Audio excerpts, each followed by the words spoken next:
அஸ்ஸலாமு அலைக்கும் வரஹ்மத்துல்லாஹி வபரகாத்துஹு. இறைவன் மிகப்பெரியவன். குர்ஆன் சொன்ன உயிரினங்களின் பட்டியலில் இன்றைக்கு நாம் பார்க்க இருக்கக்கூடிய விலங்கு காட்டுக்கழுதை. இறைவன் ரொம்ப அழகா திருக்குர்ஆன்ல ஒரு அத்தியாயத்துல இந்த காட்டுக்கழுதையை பற்றி சொன்னார். காட்டுக்கழுதை அப்படிங்கிற வார்த்தை பெரிதும் நமக்கு அறிமுகம் இல்லை. நான் கழுதைக்கும் எனக்குமான அறிமுகத்தை பற்றி யோசிச்சு பார்த்தேன்.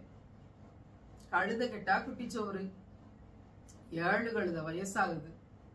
கழுதைக்கும் நமக்குமான பழமொழிகள் நிறைய. குர்ஆன்ல கழுதையை பற்றி சொல்லும் போது முதலாக எனக்கு அறிமுகமானது ஏடு சுமந்த கழுதையை போல. கழுதைக்கு தாம் சுமக்கிறது என்னன்னு தெரியாது. கழுதைக்கு தெரியுமா கற்பூர வாசனை.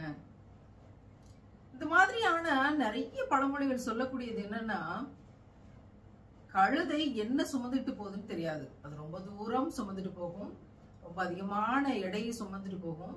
ஒரு காலத்துல குதிரைக்கு முன்பாக அதிக எடையை சுமக்கக்கூடிய நிறைய பழக்கப்படுத்தப்பட்ட உயிரினமாக, ரொம்ப தூரத்துக்கு பயணப்பட்ட உயிரினமாக கழுதைகள், கோவேறு கழுதைகள் இருந்திருக்கின்றன அப்படிங்கிற விஷயம் நமக்கு தெரிய வருது. எப்படி கழுதை என்பது தான் முதுகில் என்ன சுமந்திருக்கிறோம் அப்படிங்கறத தெரியாம கொண்டு போகுமோ, கழுதையோட முதுகுல குப்பையை கொண்டு போனாலும் அதுக்கு சுமைதான். கழுதையினுடைய முதுகுல புத்தகத்தை கொண்டு போனாலும் அதுக்கு அது சுமைதான். அதுக்கு எந்த வித்தியாசமும் கிடையாது. அது மாதிரி திருக்குர்ஆனை படிச்சு, திருக்குர்ஆனை உள்வாங்கி அதை நம்ம பிராக்டிஸ் பண்ணல அப்படின்னா ஏடு சுமந்த கழுதை போல. பெரிய வித்தியாசம் எதுவும் கிடையாது. குப்பைக்கும் புத்தகத்திற்கும் எந்த வித்தியாசமும் கழுதைக்கு தெரியாதோ, உனக்கும் அப்படி வாழ்க்கையில எந்த வித்தியாசமும் வரப்போறதில்லை. கல்வி கற்றவனுக்கும் கல்லாதவனுக்கும் அப்படின்னு ஏடு சுமந்த கழுதை போலன்னு இறைவன் உதாரணத்தை சொல்றான். கழுதையை பற்றி நமக்கு இந்த உதாரணங்கள் தான் தெரியும். ரொம்ப மெதுவா நடந்து போகும், முதுகுல பெரிய சுமை இருக்கும். துணி துவைக்கக்கூடிய மனிதர்கள் அந்த கழுதைகளை பயிற்சி செய்து அதை பயன்படுத்தி கொண்டிருப்பார்கள்ங்கிறது நமக்கு தெரியும். சமீபத்துல கொஞ்ச நாட்களாக பயணப்படும் போது எங்கேயாவது கழுதையை பார்த்தால், அங்க பாருங்க கழுதை அப்படின்னு பக்கத்தில் இருக்கிற யாரிடமாவது கூப்பிட்டு சொல்லுகிற அளவிற்கு ஒரு பெரிய உற்சாகம் தொற்றிக் கொள்ளுகிறது. கழுதைகளை காணவில்லை. மனித கூட்டம் பெருகிவிட்ட இந்த உலகத்தில் கழுதைகளை காணவில்லை. ஏனோ அவை பொறுமையின் அடையாளமாக, சகிப்புத்தன்மையின் அடையாளமாக பல சமயம் அதுகளை பார்க்கும்போது நம்முடைய அழுக்கு மூட்டையெல்லாம் சுமந்துகிட்டு போறதை பார்க்கும்போது தோன்றும். இறைவன் திருக்குர்ஆனில் காட்டு கழுதைகளை பற்றி சொல்றான். காட்டு கழுதைகளை பற்றி எனக்கு இதற்கு முன்பு எந்த அறிமுகமும் இல்லை. இப்போ இந்த காணொளிக்காக நான் பதிவுகளை தேடி எடுத்த போது அவ்வளவு செய்திகள். என்ன சொல்றான் அப்படின்னா, அல்லாஹ்வினுடைய செய்திகளை நாம் இறை நம்பிக்கையற்றவர்களுக்கு எடுத்து சொல்லும் போது, அல்லாஹ்வினுடைய செய்திகளை நாம் மனிதர்களுக்கு ஏற்றி வைக்கிற போது, இறை நம்பிக்கை அற்றவர்கள் பயந்து ஓடுறாங்களாம். ஐயோ, எங்க இவங்க வந்தா இதை பத்தி பேசுவாங்களேன்னு பயந்து ஓடுறாங்களாம்.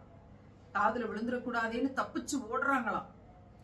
எந்த மாதிரி அப்படின்னா, சிங்கத்தை பார்த்து பயந்து வெருண்டு ஓடுகிற காட்டுக்கழுதையை போல இந்த மனிதர்கள் இறை நம்பிக்கை அற்று வெருண்டு ஓடுகிறார்கள் அப்படிங்கிற விஷயத்தை இறைவன் பதிவு செய்யறான். ஏன் இறைவன் இந்த இடத்துல காட்டு கழுதையை பதிவு செய்தான்?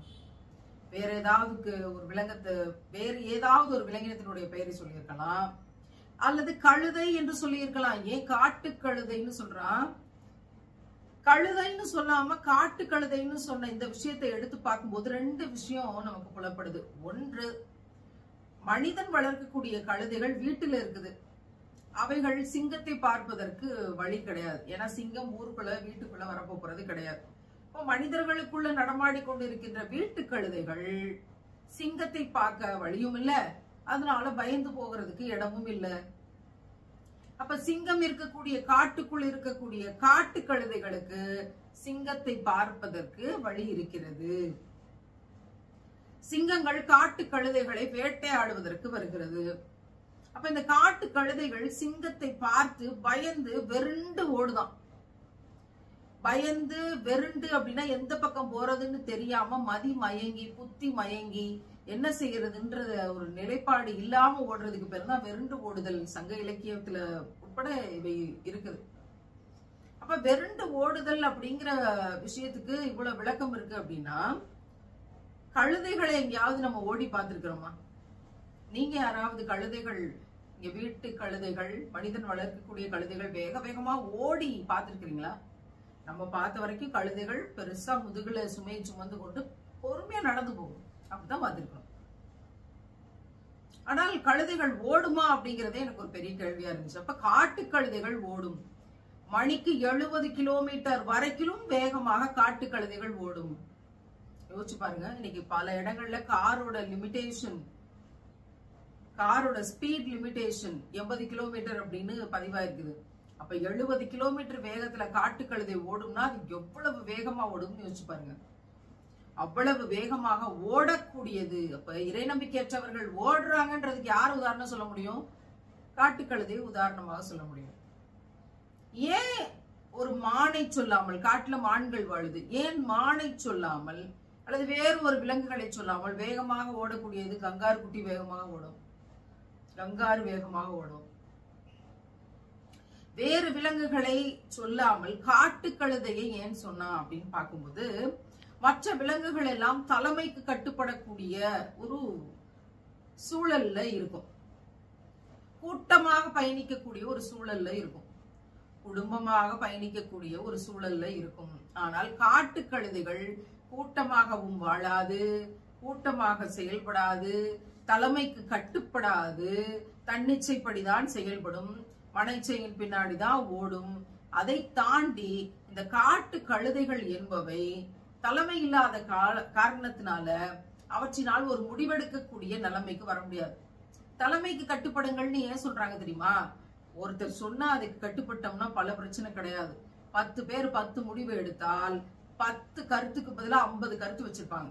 50 கருத்தை வச்சுக்கிட்டு எங்க இருந்து முடிவெடுக்கிறது, அதை அமல்படுத்துறது, பிறகு செயலாகிறது, ஒரு தெளிவுக்கு வர முடியும்? வரவே முடியாது. அதனால தலைமைக்கு கட்டுப்படுங்கள் அப்படிங்கிற ஒரு விஷயம் குழப்பத்தை தவிர்த்துட்டு நேரா ப்ரொசீட் பண்ணுங்க. திறமையான ஒருத்தர் தலைவரா இருக்காரு, தலைமைக்கு கட்டுப்படுங்கள் அப்படிங்கிற விஷயம் சொல்லப்பட்டுச்சு. காட்டு கழுதைகளை பொறுத்த வரைக்கும் காட்டு கழுதைகள் தாயினுடைய இடத்துல 6 மாதங்கள் வாழ்ந்து தாய்ப்பாலோடு வளர்கிறது. அதற்கு பிறகு 1 வருடமோ 1.5 வருஷமோ, அதிகபட்சம் 2 வருஷம் மட்டும்தான் அது குடும்ப கட்டமைப்பில் வாழும். அதுக்கு பிறகு தன்னிச்சையாக தானாக தன்னிஷ்டப்படி கழுதைகள் பிரிந்துவிடும். அதனுடைய குடும்பத்தோடு வாழாது. ஒரு தலைமைக்கு கட்டுப்பட்டு கூட்டமாக அது செயல்படுவதற்கு வாய்ப்பும் சூழலும் இல்லை. அப்போ அந்த மாதிரி காட்டுக்கழுதைகள் இருக்கும் பொழுது ஒரு சிங்கம் துரத்திக்கிட்டு வரும்போது பயந்து வெருண்டு ஓடக்கூடிய 70 கிலோமீட்டர் ஓடக்கூடிய ஒரு கழுதை என்ன செய்வதுன்னு தெரியாம புத்தி மயங்கி வெருண்டு எங்கிட்டு ஓடுதா அங்கிட்டு ஓடுதான்னு அலறி அடிச்சு கொண்டு ஓடுகிறது. சுபஹானல்லாஹ், இறைவன் மிகப்பெரியவன். காட்டுக்கழுதைன்னு சொன்னதுக்கு பின்னாடி இவ்வளவு பெரிய செயல் திட்டத்தை இறைவன் வைத்திருக்கிறான். இதன் வழியாக இறைவன் காட்டுக்கழுதை என்ற ஒரு இனத்தை படைத்து அதற்கு குறிப்பிட்ட பண்பு நலன்களை கொடுத்து அதை எவ்வாறு அவன் இயக்குகிறான் என்று அல்லாஹ் தன்னுடைய பேராற்றலை இங்கு நிறுவ வருகிறான். இறைவன் ஒவ்வொரு உயிரினத்தையும் உதாரணமாக சொல்லி இருப்பது வெறுமனே பேச்சுக்காக கிடையாது. ஒவ்வொன்றுக்கும் பின்னாடி பெரிய அத்தாட்சிகள் உண்டு. அதனாலதான் இறைவன் திருக்குறான்ல கேட்கிறான், நீங்கள் குரானை பற்றி சிந்திக்க மாட்டீர்களா? நீங்க குரானை விளங்க மாட்டீங்களா? நீங்கள் திருக்குரானை சிந்திக்க விரும்ப மாட்டீர்களா? அறிவுடையோருக்கு இதில் அத்தாட்சிகள் இருக்கின்றன என்று இறைவன் சொல்லுகிறான். இந்த காட்டு கழுதையிலும் ஒரு அத்தாட்சி இருக்கிறது. அப்படி வெருண்டு ஓடக்கூடிய ஒரு தன்மையில பயந்து ஓடுறாங்க அப்படின்னா யாருக்கு புத்தி மயங்கி போயிருக்கு? இந்த காட்டுக்கழுதை எப்படி புத்தி மயங்கினதுனால வெருண்டு ஓடிச்சோ, அதுக்கு நல்லது கெட்டது பிரிச்சு பார்க்க தெரியாது பாத்தீங்களா? அது மாதிரி வெருண்டு ஓடக்கூடிய அந்த மனிதர்களுக்கு நல்லது கெட்டதை பிரிச்சு பார்க்க தெரியாது. ஏன்? இந்த காட்டு கழுது இங்க மதி மயங்கினதுனால வெருண்டு ஓடுது. அந்த மனிதர்கள் மதி மயங்கினதுனால அவர்களுக்கு நல்லது கெட்டது தெரியாது. நீங்கள் என்ன சொன்னாலும், இறைவனை பற்றி எதை எடுத்து சொன்னாலும் அவர்கள் வெருண்டு ஓடுவார்கள். சுப்ஹானல்லாஹ், எப்பேற்பட்ட ஒப்பீடு பாத்தீங்களா? பேர்பட்ட ஒப்பீடு. இவ்வளவு அருமையான ஒரு விளக்கத்தை, இறைவன் மாதிரியான ஒரு உவமை சொல்லக்கூடிய, ஒரு உருவகம் சொல்லக்கூடிய, ஒரு உதாரணங்களை எடுத்து வைக்கக்கூடிய டீச்சரை நம்ம எங்கேயாவது பார்க்க முடியுமா?